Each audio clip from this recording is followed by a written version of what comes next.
This video is sponsored by no one. Fuck you. Why are you so sad, kid? I hate wearing like all this shit. I wish I could just hit 1,000 subscribers so I can reveal my face and then everything can just like be normal. I can't see a thing.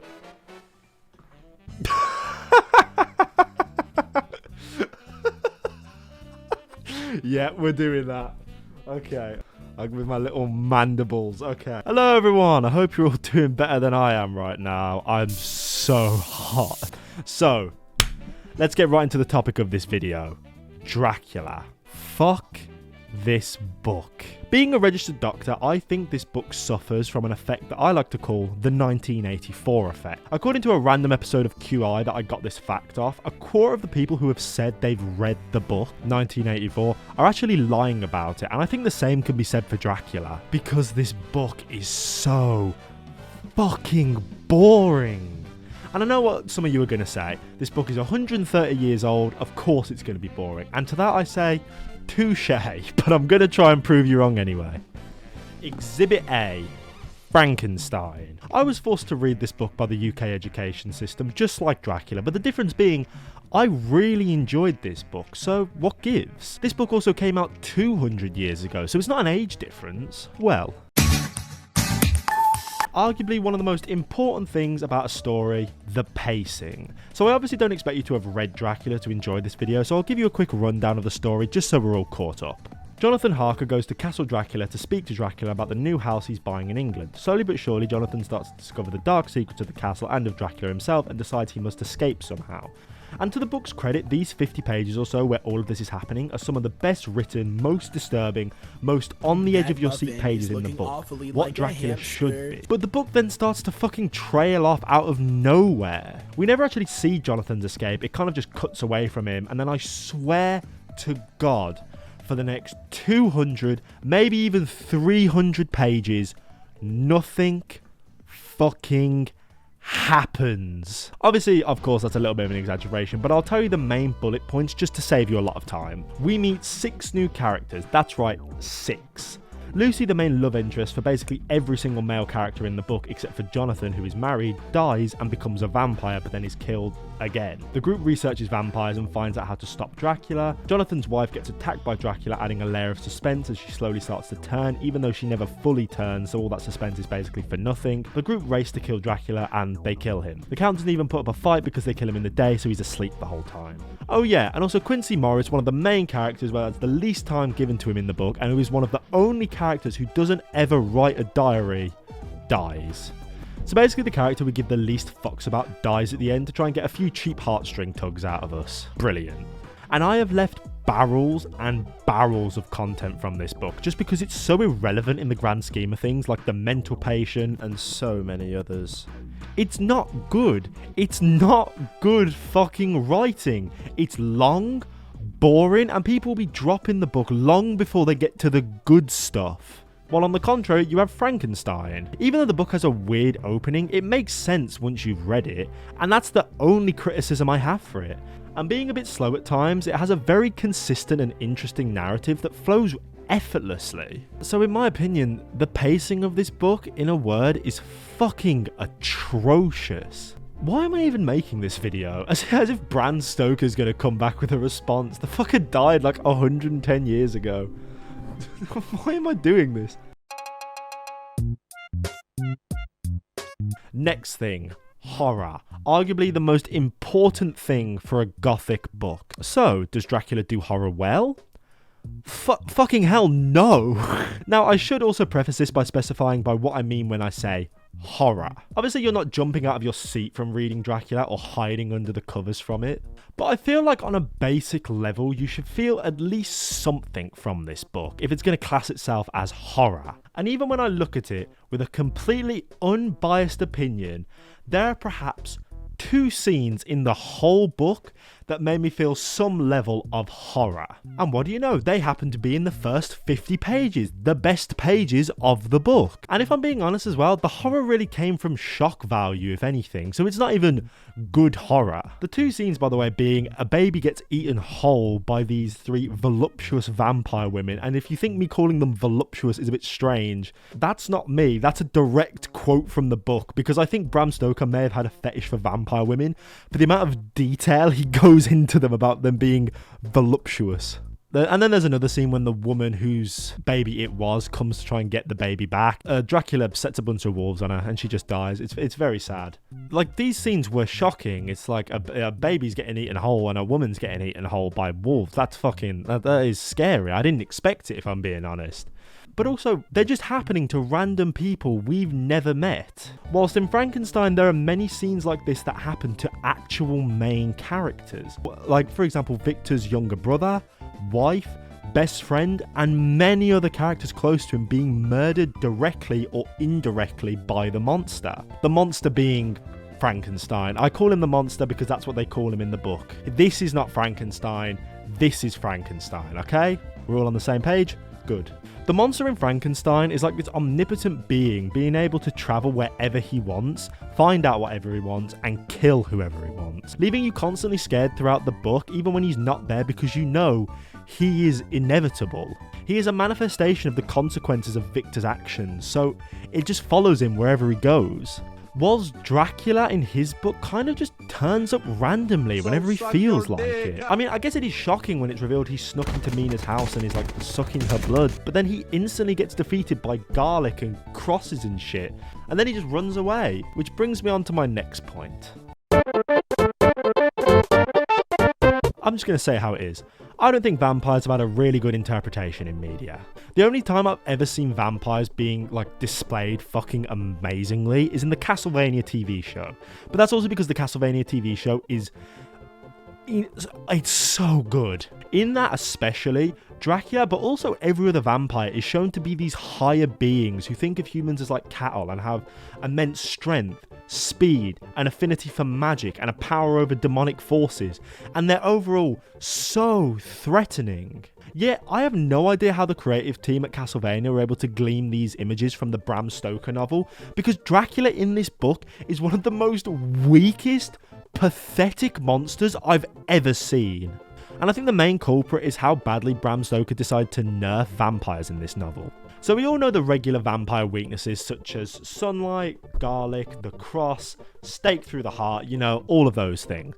There are also a few other weaknesses that show up in the book, such as the holy wafer, or the host as it's called. They crumble the wafer into like a bit of putty and then they stretch out the putty like onto the floor.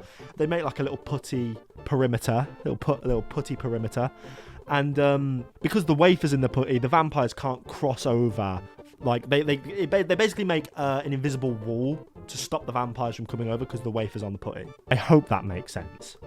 And even though it's not a harmful weakness, we also see in the book that if someone's been infected with vampirism, if they're hypnotized, they can then unlock an ability to see through Dracula's eyes.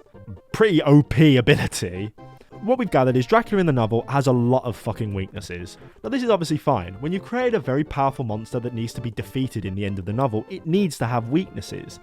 My issue with it is that these weaknesses are too effective. The only weakness that is kind of well balanced in the novel is garlic, which acts more as a deterrent than an actual threat to the vampire's health.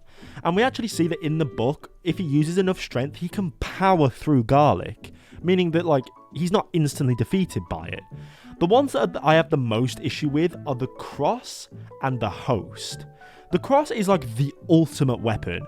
All any character has to do at any point in the novel is just grab it from their neck and point it at Dracula from any close distance, and it immediately starts to hurt him. And because it's a ranged weapon, it completely alleviates any tension throughout the book, because we know as soon as they pull it out, Dracula can't get near them, and the only way Dracula can hurt anyone is if he gets near them. And the even worst offender is the host itself. Not only do we see it used to like trap vampires in like a cage of putty, and they physically can't move or do anything, but we also see much later in the book that it can be used as a defense against vampires. So if you create a perimeter around yourself, no vampire can come to attack you. So not only do our main characters have the most powerful offense with the crosses against Dracula, they also have the most powerful defense against him as well. Whilst, and I hate again to compare this book to Frankenstein, but in Frankenstein,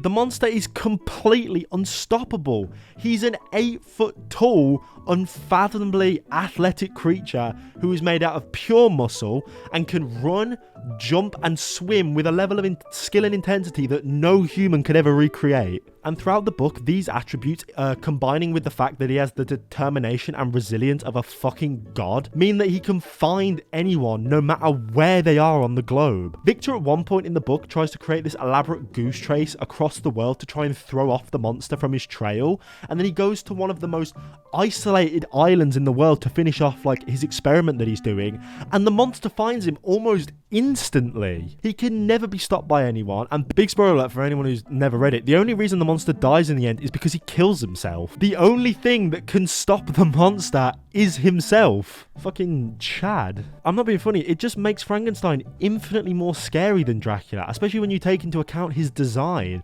What would you be more scared of? This decrepit old fuck? Or would you be scared of this 8-foot tall monstrosity who can find you anywhere at any time and kill you by just squeezing your neck slightly between his forefingers? Are you starting to see my point? Not only is the novel's structure piss poor, the pacing horrendous, it isn't even scary in the slightest, but the main threat and the monster of the novel is a weak, pathetic mess. Its only redeeming factor is its characters, who, to be fair, were really entertaining and interesting for me. I've always been a fan of the mysterious know-it-all professor trope, so Van Helsing, despite being a slight deus ex machina, I still found so charming and likeable, and that he was my favourite character. Dr. Seward, Arthur Holmwood and Quincy Morris were all really well done as well. Apart from Quincy Morris, like I said, he wasn't developed in the slightest compared to any of the other characters, so when he died, I didn't feel anything. Their reactions to most things were really believable, and you do end up feeling really bad for them at certain points. And Jonathan and Mina in the book were incredibly well written as well. Definitely one of my favourite couples in any novel that I've ever read. They're just adorable. So it honestly seems that Bram Stoker is great at writing characters, but in my opinion just shit at everything else. Am I going to get hate for this? Is the Bram Stoker community going to come for me for this? I don't know. But the reason why I felt like I had to make this video is because, like, this novel is heralded as one of the biggest, like, most famous gothic British novels of all time. Dracula, the famous vampire king, is known everywhere. And you'd think, for a novel this famous and this culturally relevant, that it'd be good. But it's not. It is awful. And I just don't know how this book has sustained the cultural relevance that it has. Especially when there are books that were done so dirty by their media counterparts and are done infinitely better than Dracula. And is this video done completely out of spite? And am I completely blinded by Venom for this book because I was forced to read it? And according to Google, I wasted 7 or more hours of my life on it? Yeah, of course. Of course I am. But I hope if you take anything away from this video, it's that don't read this. Just don't. You will not. Read Frankenstein. Don't read this. It's predictable, boring, and not scary in the slightest. Just read Frankenstein. Or don't read anything at all if you don't like reading. Thank you for coming to my TED Talk. Jesus Christ, that had been built up for a while. You lot don't understand how long that had been built up for. So yeah, I hope you did enjoy this video. It was a lot different to the way I usually do videos. I just need to get this off my chest. I've been forced to read Dracula, and the amount of like rage that had built up in me about this book, just I had to let it out somehow. This is my outlet. This is like my like AA meeting, just to get it all out. And now I can finally rest easy knowing that I've let out my anger towards this book, because fucking hell do I hate it. Yeah, I hope you did enjoy this video. If you did, be sure to like, comment and subscribe. Join the Discord. Follow the TikTok if you want. I don't post on it though, so I won't blame you if you didn't. Also, thank you lot so much for 900 subscribers. I think I would have done a stream by now about it. So I hope that goes well. It's fucking amazing. 900 subscribers. Wow. It's so cool. I'm so happy about it. But yeah, I hope you're all doing well, and I'll see you all in the next episode. That's all, folks.